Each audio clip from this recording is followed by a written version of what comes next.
पे हम बात करेंगे। डॉक्टर ज़फ़र मिर्ज़ा हमारे साथ मौजूद हैं। Doctor Zafar, thank you so much for your time. बहुत शुक्रिया। सबसे पहले ही ये बात कि जैसे कि हमने इस खबर से पहले ये बताया कि कराची में तो अब स्टैगरिंग स्टैटिस्टिक्स आ गए हैं, 41% पॉजिटिविटी रेट आ गया है। तो ऐसे में एनसीओसी के ये तमाम तर फैसले हम कर्ब कर पाएंगे इन फैसलों से रेट को, या फिर आपको लगता है कि मज़ीद इक़दाम होने चाहिए? शुक्रिया जी, बहुत बहुत। मेरा ख़्याल है कि एनसीओसी ने सही इक़दाम किए हैं। ये बिल्कुल हमारे कॉन्टेक्स्ट में, हमारे तनाजुर में पाकिस्तान की जो सूरत हाल है उसके बीमारी के हवाले से भी और हमारे मुआशी और मुआशरत के लिहाज से भी इस स्टेज पे ये सही फ़ैसले हैं। सिचुएशन को मॉनिटर किया जाएगा क्लोजली, जैसा कि किया जा रहा है, और जैसे जैसे सूरत हाल आगे बढ़ेगी तो मज़ीद भी हो सकते हैं, और अगर पॉजिटिविटी रेट नीचे जाना शुरू हो जाए तो फिर इनमें नरमी भी होगी। जो इसमें मुझे अच्छी बात लगी है वो ये है कि कोई पैनिक में फ़ैसले नहीं हुए।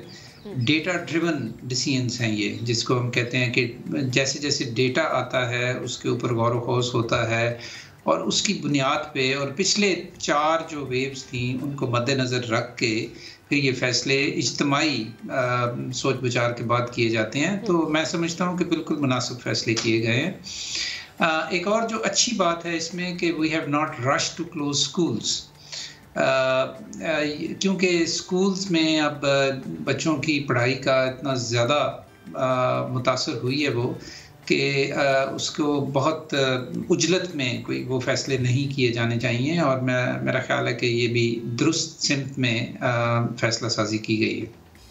जी बिल्कुल सर, आप सही कह रहे हैं कि इस दफ़ा जो एक पॉजिटिविटी है वो ये है कि स्कूल्स जो हैं वो इन्होंने कम्प्लीटली बंद नहीं किए हैं, और 50% जो है वो स्टूडेंट्स वहाँ पर जाएंगे और फिर इस तरीके से वो ऑल्टरनेट शिफ्ट्स में अपनी तालीम हासिल कर सकते हैं। अच्छा सर, अब जिस तरीके से हम ऑब्वियसली इस वेव से गुजर रहे हैं और हमें इससे बाहर भी निकलना है, तो आपको क्या लगता है कि मज़ीद हम क्या SOPs इख्तियार कर सकते हैं, मज़ीद क्या इक़दाम किए जा सकते हैं जिससे जो हमारी जो आवाम है वो बहुत ज़्यादा सफ़र भी ना करे और SOPs को भी आसानी के साथ में वो फॉलो कर ले?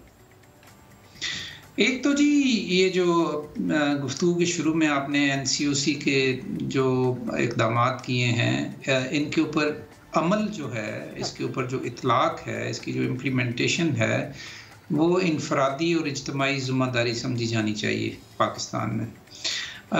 और अगर इस पे हम सख्ती से अमल करें तो बड़ी जल्दी हम बेहतरी की तरफ चलना शुरू हो जाएंगे। इसके साथ साथ वही जो हमारे SOPs पुराने हैं, सबको मास्क पहनने चाहिए, और अब इस पे भी एविडेंस आ रहा है अमेरिका से स्पेशली कि जो आम लो क्वालिटी के मास्क हैं वो बहुत ज़्यादा मौसर नहीं हैं इसकी इन्फेक्शन के फैलाव को रोकने के हवाले से।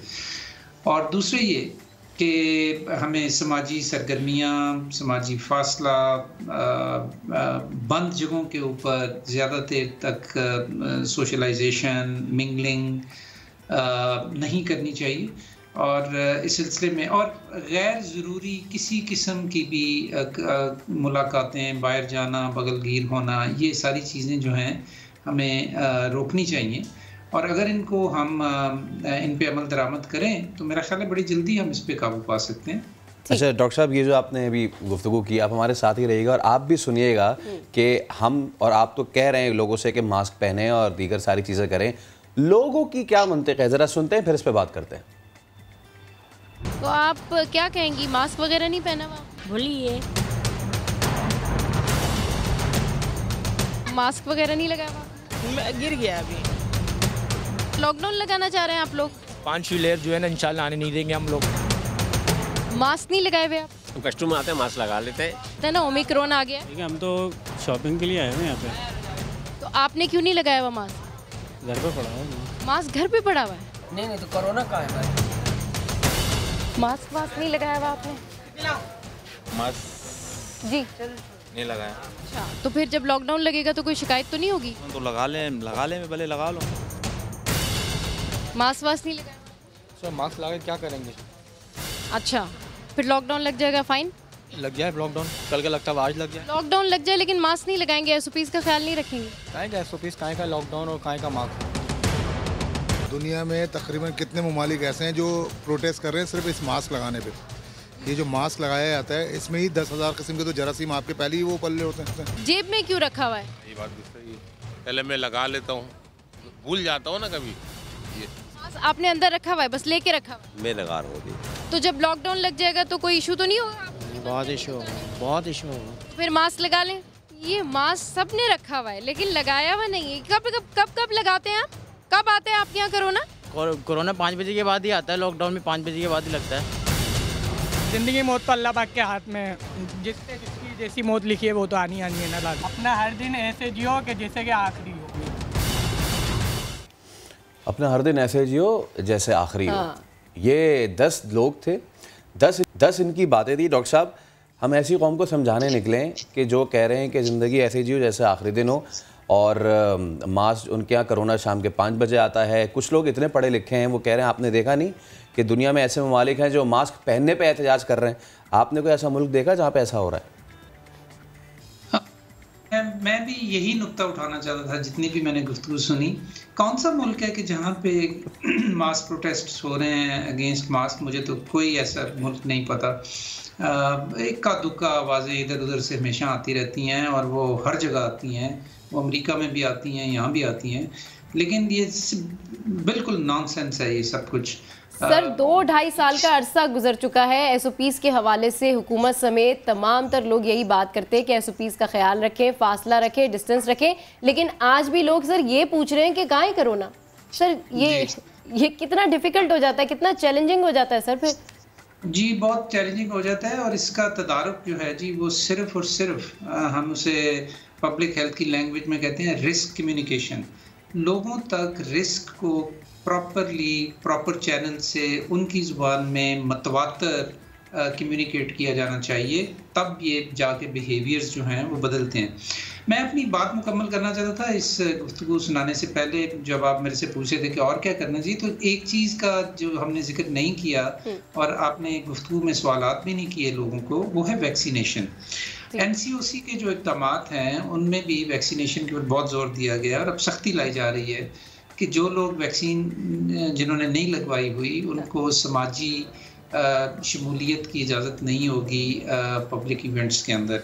ये बिल्कुल जायज़ है, और इस सिलसिले में मेरा ये ख्याल है कि मीडिया को भी, आप लोगों को भी वैक्सीनेशन के ऊपर बहुत ज़ोर देना चाहिए। पाकिस्तान में अल्हम्दुलिल्लाह तकरीबन 77 पॉइंट समथिंग मिलियन, यानी कि 70 लाख लोगों को फुली वैक्सीनेशन हो चुकी है पाकिस्तान में। ये बहुत बड़ी फिगर है पाकिस्तान के हालात को सामने रखते हुए। तो इस पे एक तो हमें मेरा ख्याल है कि चेरिश करना चाहिए इसको, लेकिन इसके साथ साथ जिन लोगों ने फर्स्ट डोज लगवाई हुई है और सेकंड नहीं लगवाई, उनको फ़ौरन लगवानी चाहिए। अगर उनको 28 दिन से ऊपर का अरसा या 30 दिन से ऊपर का अरसा गुजर चुका है, और जिन लोगों की उम्र 18 साल से ज़्यादा है और उनको 6 महीने से ज़्यादा अरसा गुजर चुका है सेकंड डोज लगवाए हुए, उनको बूस्टर डोज लगवानी चाहिए। इसको मैं आपको भी रिक्वेस्ट करूँगा कि अपने प्रोग्रामों में बार बार लोगों को ये तरगीब दें, और अगर ये सारा मीडिया, सारे इलेक्ट्रॉनिक चैनल्स इसके ऊपर एक कैंपेन शुरू कर दें, SOPs के ऊपर भी कैंपेन शुरू कर दें, तो मेरा ख्याल है कि बड़ी जल्दी हम सूरत हाल पे काबू भी पा सकते हैं। डॉक्टर साहब, एक चीज़ जो कि माहिरीन कह रहे हैं वो ये कि क्या जो ओमिक्रॉन वेरिएंट है, is it a blessing in disguise, कि ये इतना ज़्यादा ख़तरनाक नहीं जितना कि इससे पहले के वेरिएंट्स, और अगर ये सबको हो जाता है तो इससे एक इस तरह की ब्लैंकेट हर्ड इम्यूनिटी क्रिएट हो जाएगी जिससे फिर आगे किसी को कुछ नहीं होगा। ये कितना टेक्निकली साउंड आपको लगता है? ये बिल्कुल गलत सोच है। मैं इससे ज़्यादा एम्फसाइज करके ये नहीं कह सकता बात कि ये बिल्कुल गलत सोच है। उसकी वजह क्या है?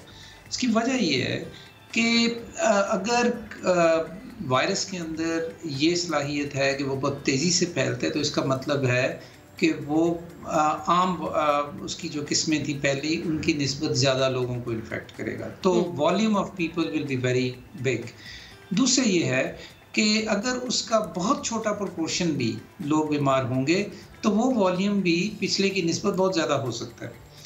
और तीसरी बात यह है कि अगर आप जितना इन्फेक्शन को फैलने देंगे उतना ही वायरस में मुस्तकबिल में तब्दीलियों का इम्कान ज़्यादा हो जाता है। तो ये तीनों वजूहात। अच्छा, एक और बहुत बड़ी वजह ये है, वो एथिकल है कि आप लोगों को बेसिकली ये कह रहे हैं कि अगर कोई बीमार भी होता है तो हो जाए, अगर कोई मरता है तो मर जाए, लेकिन हर्ड इम्यूनिटी तो हो जाएगी। ये कतई एक्सेप्टेबल अप्रोच नहीं है। इसको अपने ऊपर अप्लाई करके देखें। अगर हमारे कोई घर में कोई बीमार हो जाए तो क्या हम ये आर्गूमेंट कबूल करेंगे कि जी चूंकि हर्ड इम्यूनिटी हो जाएगी लिहाजा इनको बीमार होने दें? ऐसा नहीं है, और ना ऐसा होता है, ना होना चाहिए, ना ये पब्लिक हेल्थ के असूलों के मुताबिक है। जो लोग ये आर्गूमेंट दे रहे हैं, और इनमें कुछ हेल्थ प्रोफेशनल्स भी हैं जो कि जिनको ज़्यादा एपिडेमियोलॉजी का पता नहीं है लेकिन वो माहिर बन गए हैं इस पिछले 2 साल के अंदर इन मामलात के ऊपर, तो वो हर बंदा इसके ऊपर अपनी एक राय दे रहा है। ये बिल्कुल गलत सोच है जी। ठीक है, thank you so much. Doctor Zafar Mirza हमारे साथ मौजूद थे।